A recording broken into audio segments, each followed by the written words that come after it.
Los libros de Primero y Segundo de Reyes cubren la historia de los israelitas que continúa desarrollándose después de Josué, Jueces y Primero y Segundo de Samuel. Comienza con el final de la vida del rey David y continúa durante el reinado de Salomón, incluso la división de la nación de Israel en dos reinos. Leamos el consejo del rey David a su hijo, Salomón, en sus últimos días. Leeremos Primero de Reyes 2, versículos 1 al 4. David ya estaba próximo a morir, así que le dio estas instrucciones a su hijo Salomón. Yo estoy a punto de ir por el camino que todo mortal transita. Cobra ánimo y pórtate como hombre. Cumple las órdenes del Señor tu Dios. Sigue sus caminos y cumple sus estatutos, mandamientos, ordenanzas y mandatos, los cuales están escritos en la ley de Moisés. Así prosperarás en todo lo que hagas y por donde quiera que vayas. Y el Señor cumplirá esta promesa que me hizo.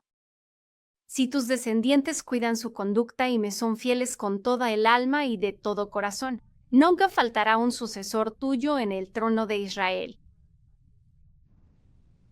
David compartió algunos consejos sólidos con su hijo. Además de ser fuerte y actuar como un hombre, David le dijo a Salomón que se concentrara en Dios. Le aconsejó observar lo que Dios requiere, caminar en obediencia a Dios, guardar los mandamientos de Dios y obedecer a Dios para ver el cumplimiento de sus promesas.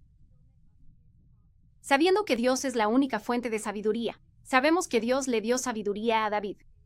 A medida que crecía, Salomón miró a su padre. Vio cómo David adquirió sabiduría y lo que hizo con ella. Ver los ejemplos de otros es parte de ser un líder. Aprender a quién quieres parecerte y qué errores no quieres cometer. Veamos un pasaje de Segundo de Crónicas. Juntos, los libros de Primero y Segundo de Crónicas nos cuentan la historia de los israelitas durante su tiempo viviendo alrededor de Jerusalén. Primera de Crónicas termina con la muerte de David. Segunda de Crónicas continúa con el reinado de su hijo, Salomón, como rey. Leamos Segundo de Crónicas 1, versículos 7 al 12. Aquella noche Dios se apareció y le dijo: «Pídeme lo que quieras».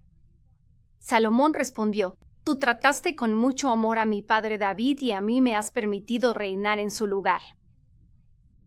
Señor y Dios, cumple ahora la promesa que le hiciste a mi padre David, pues tú me has hecho rey de un pueblo tan numeroso como el polvo de la tierra. Yo te pido sabiduría y conocimiento para gobernar a tu pueblo. De lo contrario, ¿quién podrá gobernar a este gran pueblo tuyo?». Entonces Dios le dijo a Salomón: «Ya que has pedido sabiduría y conocimiento para gobernar a mi pueblo, sobre el cual te he hecho rey, y no has pedido riquezas ni bienes ni esplendor, y ni siquiera la muerte de tus enemigos o una vida muy larga. Por tanto, sabiduría y conocimiento te daré. Pero además voy a darte riquezas, bienes y esplendor, como nunca los tuvieron los reyes que te precedieron ni los tendrán los que habrán de sucederte». Salomón no nació con una sabiduría asombrosa. No era un genio de 4 años repartiendo juicios sabios a la gente. Creció mirando a su papá. Su papá le mostró cómo recurrir a Dios. Salomón le pidió a Dios que lo hiciera sabio. Salomón sabía que él no era el juez supremo. Dios lo es. Salomón necesitaba lo que solo Dios podía darle para poder tomar decisiones piadosas y sabias.